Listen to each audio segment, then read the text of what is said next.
Buenos días. Un placer estar con ustedes hoy en Argentina.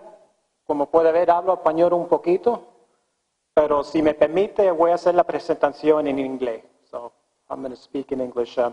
Good afternoon. It's a real pleasure for me to be with you here today, and it's a real honor to have been invited. Thank you for the invitation. I'm going to talk to you today about the future of a safer global food supply. You might ask yourself, why did you come all the way from the United States? As you can imagine, working for Wal-Mart, we get a lot of requests to be at a lot of places all over the world. But I can tell you that it was an easy decision for me to accept this invitation because of the very important role we believe Argentina plays in the 21st century food system. So you as food safety professionals in the audience, I hope that you also see the very important role you play in today's modern food system. I'm going to begin by giving you a little bit of perspective on what's happening in the world around us. The reality is that the world around us is changing very rapidly.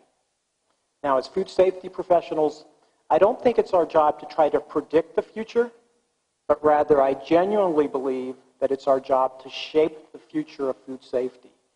And I always remind myself that when the world around us is changing rapidly, if we're not changing, we're in big trouble. And so the world around us is changing rapidly. I'm going to share a few trends, environmental background trends that I think are really important for your role in the future. And the first trend that I want to talk about is the fact that foodborne disease surveillance is changing. The way we detect and report foodborne illness is changing dramatically.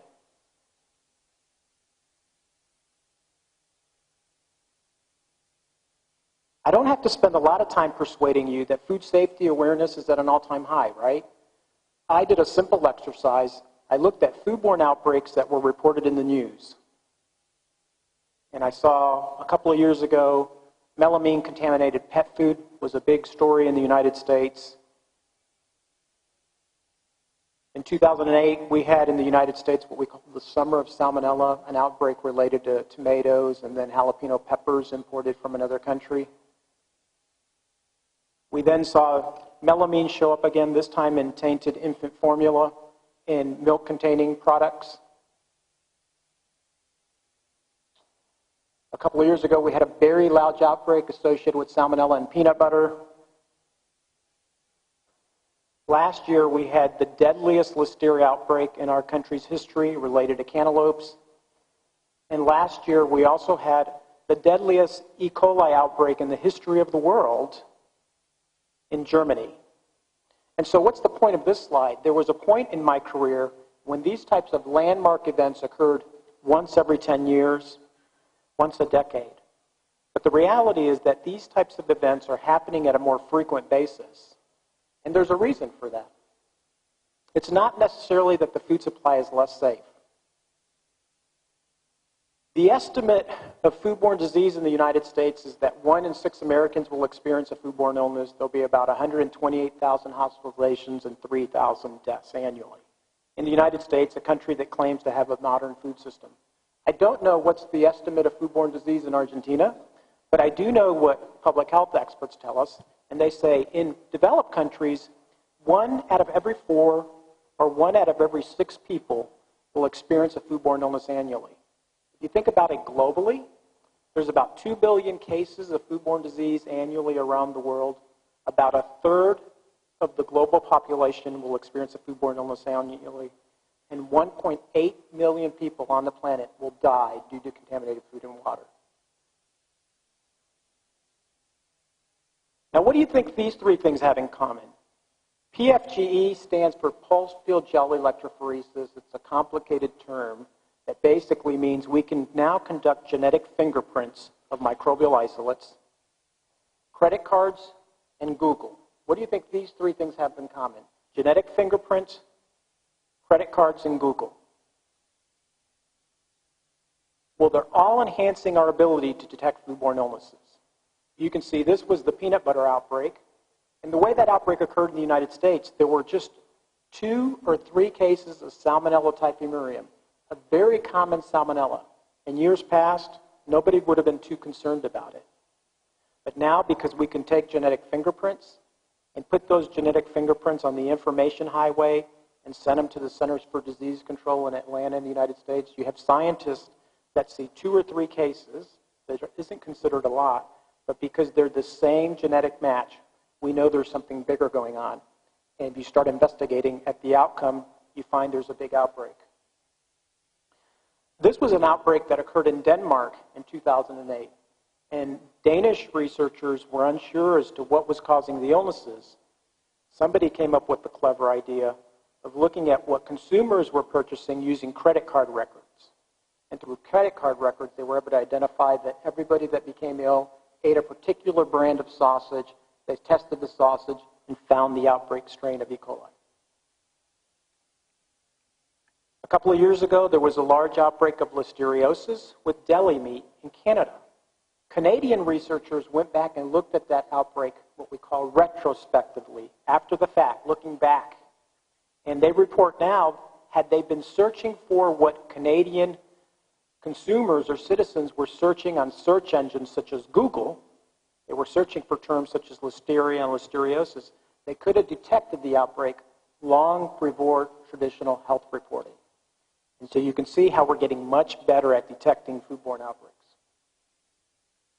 So the best analogy I can use is that we're in this race. And when I say we, food processors, growers, retailers, we're all in this vicious race. And the race is between our ability to detect foodborne illnesses and our ability to prevent foodborne illnesses. And detection is getting really good. And so we're in this race.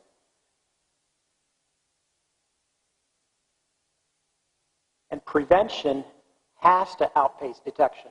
Detection is getting really good. We have to accelerate prevention.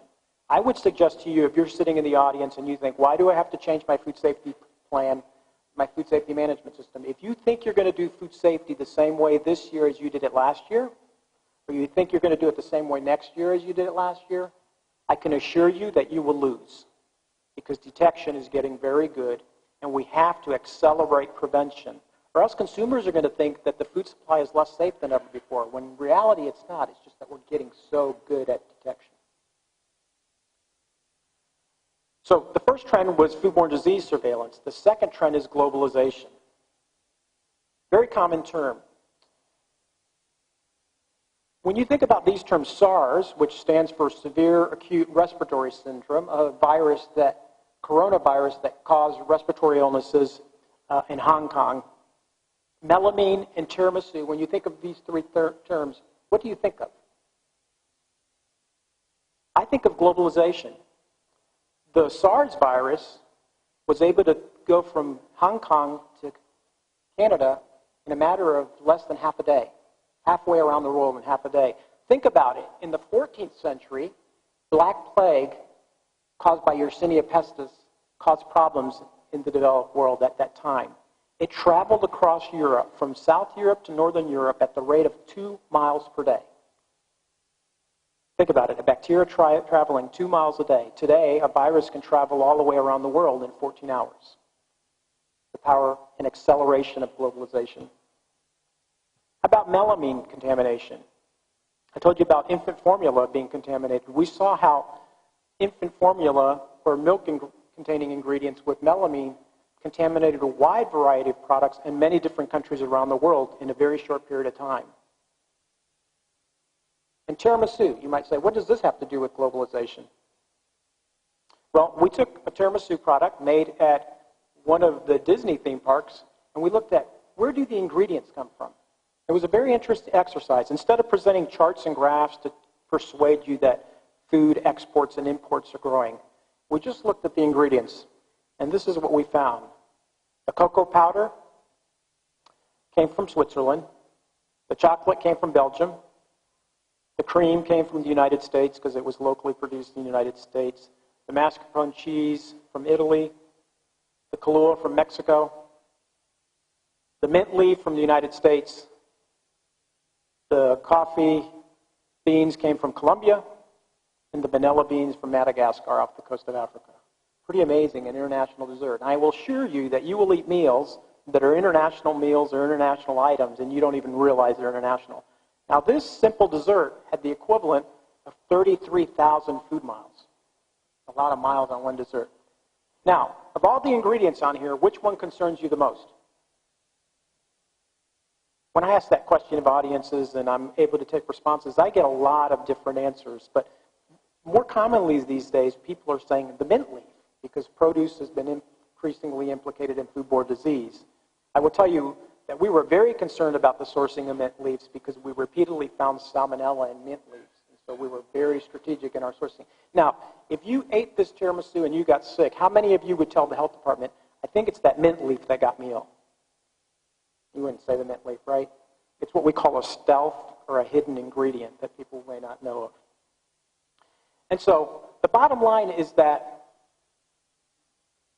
the world is getting smaller and outbreaks are getting larger. The world is getting smaller and outbreaks are getting larger. The third trend, real quickly, is ingredients. Talked a little bit about ingredients, and I love to use this photo of Achilles. I am of Greek descent, so I love Greek mythology. The way Greek mythology goes is that Achilles was born, and his parents wanted to make sure that he had strength and was protected, so they buried him or dipped him in the Styx River. And when they dipped him, they had to actually hold him by the Achilles heel. And so that was one of his weaknesses. If you've studied Greek history and Greek mythology, you know that Achilles was a mighty warrior with great powers, but he did have that one weakness, Achilles' heel. And I've seen in recent years big food companies that you and I would respect as being mighty as Achilles, have a weakness. And that weakness is they're not doing a good job ensuring that their ingredient suppliers are safe. I'll give you an example. We had the PCA peanut butter outbreak in the United States. This company produced about 2% of the peanut paste in the United States, pretty large country. 2% of the peanut paste. And what we saw was that as a result of that outbreak, there were recalls on peanuts themselves, because they were viewed as the source of salmonella, peanut butter crackers, granola bars, ice cream with peanut butter, even pet treats, dog food treats, cookies, chocolates. And by the time that was said and done, it had a domino effect. There were 3,913 different food products recalled across the country because of an ingredient. And don't think that this is just a unique worst-case scenario. I can give you many examples of where ingredients have had this domino effect. So the take-home message is that you have to be very concerned with the safety and quality of your ingredient suppliers.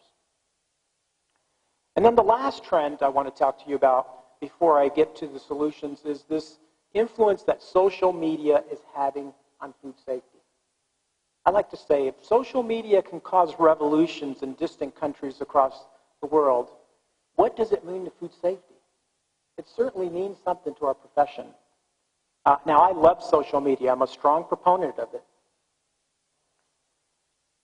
I'm sure that if I ask the audience, you've all heard of the term epidemiology, the association between place, persons, and illnesses. But how many of you have heard of the term infodemiology? You've heard of the term infodemiology. Just raise your hand. Usually not a lot of people have heard of that. But that's actually using social media in a powerful way. Here's an epidemic curve. In the world of food safety, an epidemic curve basically means on the x-axis you have